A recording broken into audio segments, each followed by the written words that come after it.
Hey, welcome back to the channel. Welcome back to the channel, y'all. Y'all heard that 42 Dugg just got locked up in the first Rico case charge, man. So it looks like he got snitched on by 6ix9ine and got caught up when he went back to Detroit.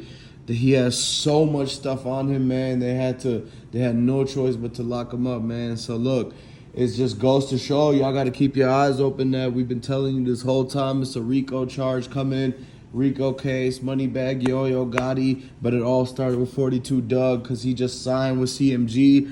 Y'all gotta understand that CMG signed, like Yo Gotti is the owner of CMG and he signed 42 Dugg who just got locked up. That's literally proof that a member of CMG just got locked up and this could be the beginning of a Rico. You never know. He has to go through all the stuff first. He has to go through the probation violation, everything. But you got to understand that this whole entire time that 42 Dugg's been doing music, that he signed and everything, he's been secretly on the run. And guess who's been helping him while he's on the run? Yo Gotti. And how did he help him? Because Yo Gotti signed him and gave him more money to be able to drive away and not turn himself in. He was on the run for so long and Yo Gotti didn't care. He looked up the records and was like, I don't care.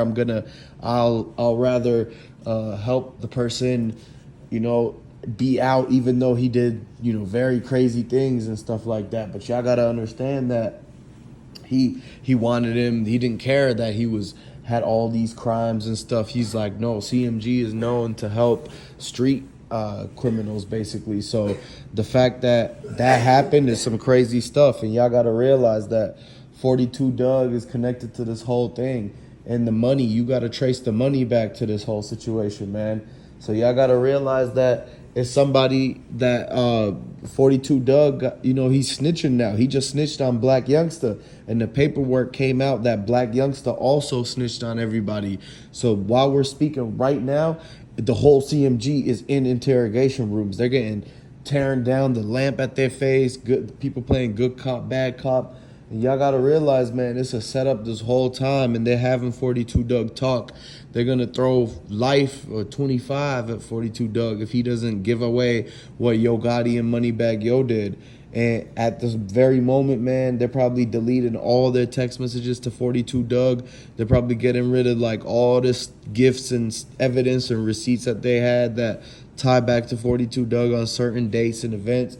Because y'all got to realize, man, and 42 Dugg doing all these diss songs with Blac Youngsta, man, that's not a good look, especially the fact that he was a wanted person this whole time. So they all literally helping him evade. They all are harboring a fugitive. Like CMG just got caught for harboring a fugitive, so that basically means that they have to have the Rico charge done on them. And this will come to shed more light on the Dolph situation and make sure that we get justice for Dolph. Y'all got to know that this whole thing was a planned setup this whole time at the cookie shop. It's a revolving door, man. And if you don't understand that, but look at it now, like it all begins with the fact that I've been telling you guys for 5-6 months straight that they're going to start taking down all of these rappers. The helicopters are going to come down. They're going to bust through their windows and literally start taking these rappers down one by one. And man, the involvement that this whole situation has from heavy camp Blac Youngsta's side with 42 Dugg, that's CMG, Yo Gotti, the owner, and Moneybagg Yo, his Bentley, like every single one of them is tied in on this whole situation. Like they all basically said that, and especially 42 Dugg, he said to further his career, further get more money, he was going to sacrifice and do whatever he wanted to do to be able to be in CMG. And one of the things that Yo Gotti asked him to do was to be a part of, hiding and covering up this whole situation. So he played his own part. But man, we telling you right now, people are going to start to tell, the rats are going to start to come out. You can't. 42 Dugg is not going to be comfortable with sitting there facing the amount of time that they're about to give him right now.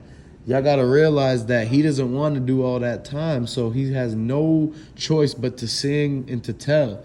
So this is a warning to all CMGs, like that 42 Dugg is about to rat all of y'all out because you probably didn't even pay him enough. Yo Gotti didn't pay him enough. Now he's about to rat back on Yo Gotti and tell him that you know, Yo Gotti knew this whole time he was on the run, and he gave him money to continue to stay on the run. He told him not to turn himself in, and he said that it would better help CMG's street reputation if he stayed on the run and actually became more of a wanted person. Like, you know how rappers, when they get locked up or they get shot or something like that, their album sales go through the roof. So the same thing with 42 Dugg. They wanted him to sign so he could make a bunch of these songs with all these artists, right? And then once he finally gets busted and locked back up, they're going to get all the bread and all the money off of him making them songs. So it's just like a temporary little situation that they knew the only reason to sign him was just to help him with being on the run for a little bit longer. Y'all got to realize that 42 Dugg never brought anything to the table. He's too small to be doing any kind of damage anywhere. You saw what happened when he went to that casino and they literally ragdolled him and like mopped the floor with his head, because the dudes from the West Coast, they knew that 42 Dugg is CMG. They're not dumb. They knew that this is their time to literally check somebody from CMG. And because they all ride for Dolph, they literally got Dolphins tatted on them, like they rock with the blue team. So y'all got to realize that from that moment on is when 42 Dugg started to tell. He's been telling this whole time. You got to understand that 42 Dugg's whole case was from Virginia, West Virginia. And now let me tell you something right here. This is pure facts. The information about where Straight Drop and Shondell Barnett were in Indiana came from Virginia. 42 Dugg's case is in Virginia. So 42 Dugg literally told on Straight Drop. He was already working with the feds 3-4 months ago from New Year's Day on, ever since he had that trouble when he was out in the West Coast. So y'all got to realize that 42 Dugg's been snitching on all these people this entire time. He said he's the one who snitched on Straight Drop and literally distracted everybody with the Straight Drop guy as an alleged suspect. And he's the one who gave the information for them to actually find him. And because of the fact that that trap house where he did that music video, the car being dumped there, them finding all this evidence, they had to get Straight Drop. But that none of that would have happened if it wasn't for 42 Dugg telling first. So now you got to realize that whatever he told wasn't enough, and they still came and swept him up out in the streets. So what they're about to have him do is literally rat on Blac Youngsta, Moneybagg Yo's Bentley, where the Bentley was that day, what happened to his baby mama, who killed Newski. Everything is about to come out right now. Who's the guys that ran out the back door, and why was Blac Youngsta there, and why did Yo Gotti, why was he riding with Moneybagg Yo in the Bentley and they went to the airport?